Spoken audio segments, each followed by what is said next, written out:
Halo guys, apa kabar? Semoga kalian semua sehat selalu dan bahagia selalu ya guys. Maaf Mimin baru upload lagi karena Mimin baru sembuh hehe. Jaga terus kesehatan kalian ya. Terima kasih sudah ngeklik video ini dan kita langsung aja ke ceritanya. Pengantin Pengganti Part 10. Film yang kami tonton berjudul Avenger, Endgame yang berdurasi 182 menit atau 3 jam 2 menit. Film ini menceritakan setelah Thanos, Panglima Perang Antar Galaksi, menghancurkan separuh alam semesta, Avenger harus bersatu kembali dan berkumpul lagi untuk menghidupkan kembali sekutu mereka yang hancur dan memulihkan keseimbangan. Menurutku, film Avenger ini seru sekali sampai waktu 3 jam gak terasa sudah terlewati begitu saja. Selain itu, film yang dibuat oleh rumah produksi Marvel Studio itu memiliki rating yang sangat tinggi. Avenger Endgame itu mendapat nilai 8,4 dari nilai 10 dari website IMDb dan 94% dari website Rotten Tomatoes. Seru nggak cast filmnya? Tanya Haris yang sedang berjalan di sebelahku. Aku memberikan menganggukkan kepala sebagai jawaban atas pertanyaan pria itu. Kami baru saja berjalan keluar dari studio bioskop karena film yang kami tonton baru saja berakhir beberapa menit yang lalu. Setelah ini kemana Yagi? Tanya Arumi. Makan aja yuk. Lapar gue, ajak Arumi sekaligus memberikan solusi. Makan di mana? Ujarku bertanya. Bebas. Aku dan Arumi saling bertatapan saat Haris dan Yoga berucap bersamaan.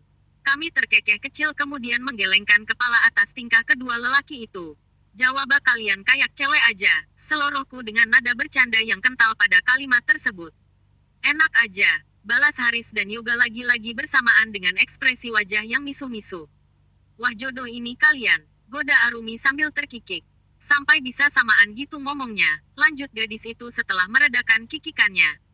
Ogah, geli gue liat muka si kunyuk ini. Balas Haris yang gak terima dengan ucapan Arumi sembari menunjuk ke arah kunyuk yang dimaksud oleh lelaki itu. Siapa lagi kalau bukan Yoga? Lah lo kira gue doyan sama lo? Geli juga gue asal lo tahu ya.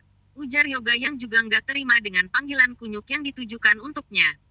Gue nggak nafsu sama yang berterong bro. Lanjut Yoga dengan ekspresi bergidik ngeri yang terpatri di wajah lelaki itu. Udah.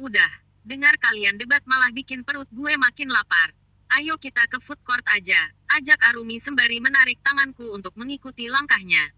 Sementara itu, dua orang lelaki yang baru saja beradu mulut tadi kini mengekori kami dari belakang. Kami berempat masuk ke sebuah food court lebar dengan konsep seperti kafe yang terbuka.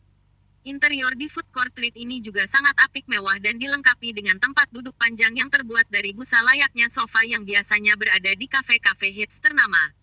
Lo yang pesanin ya Kes? Gue udah malas banget berdiri dari sini. Udah posisi enak, ujar Arumi setelah menghempaskan bokongnya ke salah satu sofa kosong yang ada di food court ini. Oke mau pesan apa? Tanyaku. Gue mau paket ayam penyet yang komplit. Minumnya jus jeruk dingin aja, pesan Arumi sembari meneliti beberapa papan menu yang tertempel di atas setiap stand yang dapat tertangkap oleh mata gadis itu. Aku menempelkan ujung jari telunjuk dengan ujung ibu jari sehingga membentuk sebuah bulatan dengan lubang di tengahnya sebagai tanda iya atas pesanan Arumi. Yuk Kes, gue temanin lu. Gue juga mau pesan soalnya. Ajak Haris tiba-tiba saat aku hendak bangkit berdiri dari posisi dudukku yang berada di sebelah Arumi. Nggak apa-apa gue sendiri aja bisa kalau mau pesan apa. Biar sekalian gue pesankan. Haris menggelengkan kepalanya menolak usulanku. Tanpa aba-aba lelaki itu meraih tanganku untuk mengikuti langkahnya. Belum sempat aku menolak sudah lebih dulu terdengar suara si Ulan yang mengiringi kepergian kami. Siapa lagi pelakunya kalau bukan Arumi dan Yoga? Chris gue bisa jalan sendiri. Lepasin tangan gue, dong, pintaku sembari menggoyangkan tautan tangan kami agar terlepas. Haris tersentak kecil mendengar permintaanku. Tangan lelaki itu langsung melepaskan tanganku. Sorry, gumam Hari dengan nada canggung sembari mengusap belakang tengkuknya. Aku mengangguk kecil kemudian segera berlalu dari hadapan Haris untuk memesan makanan yang diinginkan oleh Arumi. Ketika aku hendak mengeluarkan uang dari saku seragamku, sebuah tangan terulur dengan selembar kartu debit yang terapit pada jari tangan tersebut. Saat aku menoleh ke sebelah, indera penglihatanku langsung mendapati wajah Haris di sana. Pakai ini aja mbak, ujar Haris pada penjaga kasir yang berada di hadapan kami. Aku segera menyingkirkan tangan lelaki itu dan menyodorkan 2 lembar uang berwarna merah muda pada penjaga kasir yang sudah mengerutkan keningnya. Wanita dengan rambut yang dikuncir kuda di hadapan kami itu menatapku dan Haris dengan ekspresi wajah yang kebingungan. Haris kekeh ingin menyodorkan kartu debit itu pada mbah penjaga kasir. Namun aku berdecak sambil melotot pada lelaki itu. Riz, lo jangan aneh-aneh deh, omelku sembari memberikan gestur pada penjaga kasir itu untuk segera menerima sodoran uang dari tanganku. Aneh gimana sih, Kes? Tanya Haris dengan nada heran. Gue cuma mau traktir lo sama Arumi loh, lanjut lelaki itu. Makasih loh Riz. Tapi beneran nggak perlu. Aku sama Arumi jadi nggak enak nanti. Jawabku menjelaskan alasanku menolak kehendak Haris. Ngapain nggak enak? Toh gue sendiri yang mau traktir kalian kok. Santai aja kali, seloroh Haris sembari terkekeh kecil. Tetap aja nggak enak Riz, itu kan masih uang orang tua lo. Entar kalau lo udah punya penghasilan sendiri baru boleh traktir-traktir kami. Balasku sembari menerima uang kembalian yang disodorkan oleh penjaga kasir. Haris mendengus kecil lalu mengangguk tanpa membalas ucapanku lagi. Kami berjalan beriringan menuju tempat di mana Arumi dan Yoga sedang duduk berbincang. Kami mengobrol sembari menunggu makanan kami datang. Belum sampai 10 menit kami berbincang, 2 orang pelayan sudah menghampiri meja kami dengan nampan yang ada di tangan mereka masing-masing. Silakan menikmati, ujar 2 wanita dengan seragam pelayan itu kemudian berlalu setelah meletakkan sebuah piring di masing-masing hadapan kami. Saat ini aku dan ketiga temanku yang lain sedang berada di pusat permainan yang ada di dalam mall. Ketika menemukan mesin permainan pump yang sedang kosong, aku segera mengisi saldo dan memainkannya. Arumi duduk di sebuah kursi berbentuk terong yang berwarna ungu. Gadis itu tampak memainkan ponselnya dan sesekali mengalihkan tatapannya padaku. Sementara itu, Yoga sedang menemani Haris untuk mencari barang yang akan lelaki itu belikan sebagai kado ulang tahun kakaknya. Aku dan Arumi hanya mengangguk mengiyakan ketika 2 lelaki itu berpamitan untuk melakukan apa yang mereka inginkan. Sebenarnya Haris mengajak kami semua untuk menemaninya, tetapi aku lebih memilih untuk berada di pusat permainan ini dan memainkan pump dance yang mesinnya sangat jarang kosong ini. Gila apa nggak capek lo, Kes? Udah main berada ronde lo? Tanya Arumi setelah aku menghempaskan bokongku di kursi kosong yang ada di sebelahnya. Capeklah tapi seru, jadi nggak bisa berhenti main gue, jawabku sembari mengatur napas yang kini sedang berkerjeran. Arumi menyodorkan botol air mineral yang aku beli saat di food court tadi. Ini minum dulu. Mary, gue lihat lo napasnya ngos-ngosan begitu. Tita Arumi sembari membuka tutup botol sebelum menyerahkan benda berwarna bening itu padaku. Ponsel yang berada di dalam sakuku tiba-tiba berdering. Tanpa membaca caler ide yang tertera di layar, aku langsung mengusap ikon hijau dari kiri ke kanan lalu menempelkan benda pipih itu ke telingaku. Bertepatan dengan itu tampak sosok Haris dan Yoga yang berjalan menuju ke arahku dan Arumi. Halo, sapaku pada penelepon di seberang sana. Kamu pulang sekarang. 10 menit lagi nggak sampai di rumah. Saya asingkan kamu ke Timbuktu. Klik, belum sempat aku mengeluarkan suara apapun. Sambungan telepon itu sudah dimatikan secara sepihak orang penelepon tadi. Siapa lagi yang akan bersikap seenak jidatnya seakan-akan semua hal di dunia ini adalah miliknya kalau bukan Antonino Pranadipa. Lia, orang yang baru saja meneleponku dengan suara tingginya adalah Mas Nino. Tadi aku bahkan harus menjauhkan ponsel dari telinga sebelum indera pendengaranku bermasalah karena suara pria itu. Kedua mataku menatap benda pipih yang kini sedang berada di genggamanku dengan kening yang mengerut bingung sekaligus kesal. Arumi, Haris dan Yoga melayangkan tatapan bertanya-tanya padaku. Sepertinya ketiga orang itu penasaran dengan apa yang baru saja terjadi antara diriku dan si penelepon tadi. Siapa, Kes? Tanya Arumi dengan nada penasarannya. Oh itu, Suhu. Maksudnya om gue, jawabku sambil terkekeh kegil. Suara yang keluar dari mulutku terdengar kikuk tetapi aku berdoa di dalam hati. Agar nggak ada satupun dari ketiga orang ini yang menyadarinya. Dalam hati aku memaki diri sendiri karena mulutku ini hampir saja keceplosan dan menggali liang kuburku sendiri. Kalau sampai satu kata keramat tadi terlontar dari mulutnya, entah bagaimana ketiga orang di hadapanku ini akan bereaksi. Membayangkannya saja sudah membuatku bergidik ngeri. Om, lo bilang apa, Kes? Kali ini Haris bertanya. Nggak ada. Cuma ditanya lagi di mana terus dibilang jangan pulang terlalu malam, ujarku berdusta. Nggak mungkin aku bilang kalau suamiku baru saja menelepon dan menyuruhku sampai di rumah dalam waktu 10 menit dengan nada membentakkan. Jadi demi kebaikan dan ketentraman hidupku, aku terpaksa harus berbohong pada ketiga temanku ini. Pulang yuk, udah malam ini gue juga udah capek banget. Ajakku sembari bangkit dari posisi duduk dan menyampirkan tas di salah satu pundakku. Haris dan Yoga mengangguk setuju, sementara Arumi mengikuti gerakanku. Gadis itu juga bangkit dari posisi duduknya. Itu tandanya ketiga temanku ini setuju dengan usul kepulangan kami. Sembari berjalan menuju lift aku membuka layar ponselku untuk mengecek waktu saat ini. Indra penglihatanku terbelalak saat menemukan angka pukul 20.18 yang tertera pada layar tersebut. Gila, udah selama itu kami berkeliaran di mall. Gumamku bertanya pada diri sendiri. Entah kenapa kalau pergi ke mall bersama teman-teman waktu rasanya cepat sekali berlalu. Berbeda kalau pergi dengan Bunda atau Kak Abel, waktu terasa berjalan seperti kura-kura atau siput saking lambatnya. Elbu dan kakakku itu bisa memutari seluruh toko yang ada di mall jika mereka belum mendapatkan barang yang mereka cari. Sementara aku hanya mengekori dengan lesu dan duduk di kursi tunggu dengan wajah yang tertekuk karena terlalu lama menunggu acara belanja mereka. Lo nggak pulang ke rumah, Kes? Tanya Arumi saat aku mengatakan alamat rumah Mas Nino pada Yoga. Nggak, gue tinggal di tempat Om. Gue, jelasku sambil mengarahkan jalan pada Yoga yang sedang mengemudi di depan. Lo emang bokap nyokap lo kemana, Kes? Tanya Yoga yang melirik dari kaca spion tengah. Aku menjeda ucapanku sejenak sambil memutar otak untuk memikirkan jawaban apa yang harus kuberikan untuk pertanyaan yang baru saja Yoga lontarkan. Itu, mereka lagi nginap di tempat kerabat gue di luar kota. Iya, mereka nginap di sana. Jadi otomatis nggak ada orang di rumah. Jelasku dengan nada yang kubuat setenang mungkin. Beruntung hari sudah gelap sehingga Arumi yang sedang duduk di sebelahku nggak menyadari ekspresi gugup yang terlukis di wajahku saat menjawab pertanyaan itu. Emang Kak Abel di mana? Kali ini Arumi yang bertanya. Oh iya, gue lupa. Dia kan udah menikah ya, makanya nggak tinggal di rumah lagi. Sambung gadis itu menjawab pertanyaannya sendiri. Menikah hendasmu, Mi?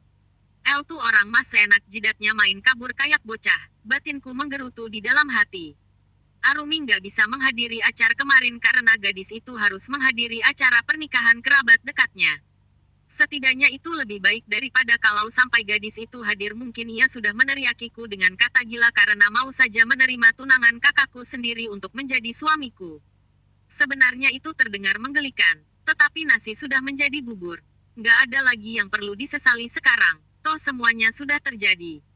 Yang mana rumahnya, Kes? Tanya Yoga saat mobil yang dikendarainya sudah memasuki komplek perumahan yang sempat kusebutkan tadi padanya saat kami baru saja keluar dari area mall. Lelaki itu sukses membuat lamunanku buyar hanya dengan pertanyaannya saja. Agak ke depan sedikit, aku memberikan instruksi dengan jari telunjuk yang mengarah ke depan. Itu rumah di sudut yang warna pagarnya hitam, ujarku melanjutkan. Wah, gede banget rumah Om Lokes, puji Haris sambil menatap pada rumah Mas Nino ketika mobil Yoga berhenti di depan pagarnya. Setelah mobil yang kami tumpangi ini benar-benar sudah berhenti, aku kemudian membuka pintu dan keluar. Hai men, sorry ya, gue nggak bisa ajak kalian masuk.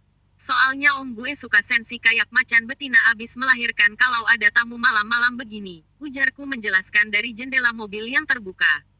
Udah nggak apa-apa, gue juga udah harus pulang, ini udah dicariin juga sama orang rumah, balas Arumi yang diangguki oleh Haris dan Yoga. Oke kalau gitu gue masuk dulu ya. Makasih loh traktiran nontonnya tadi, ujarku sambil terkekeh.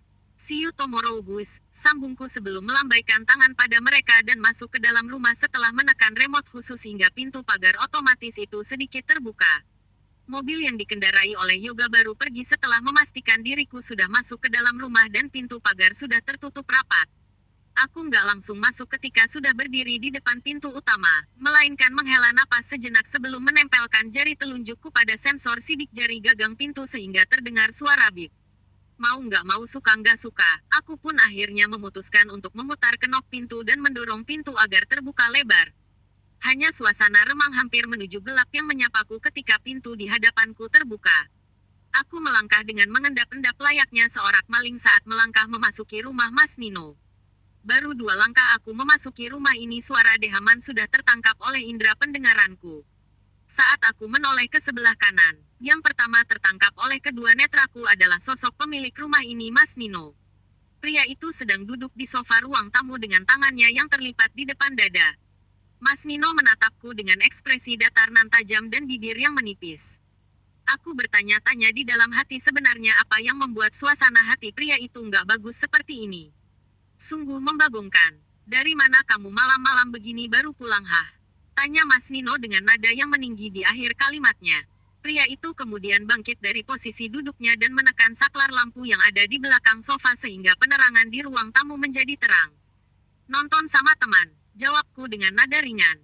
Kenapa? Tanyaku melanjutkan. Nonton sampai malam begini. Tanya Mas Nino lagi. Namun kali ini rahang pria itu tampak mengeras. Ya nonton sama teman, jawabku lagi. Teman atau pacar? Tadi saya lihat kalian dua cewek dan dua cowok. Double date maksud kamu Kejia? Berondong Mas Nino. Aku memutar mata setelah mendengar tuduhan gak berdasar yang baru saja keluar dari mulut Mas Nino. Apaan-apaan itu? Tuduhan lo nggak masuk akal banget, balasku dengan nada nyolot. Udahlah aku mau ke kamar dulu. Bye-bye. Lanjutku dengan acuh yang langsung meninggalkan Mas Nino di ruang tamu.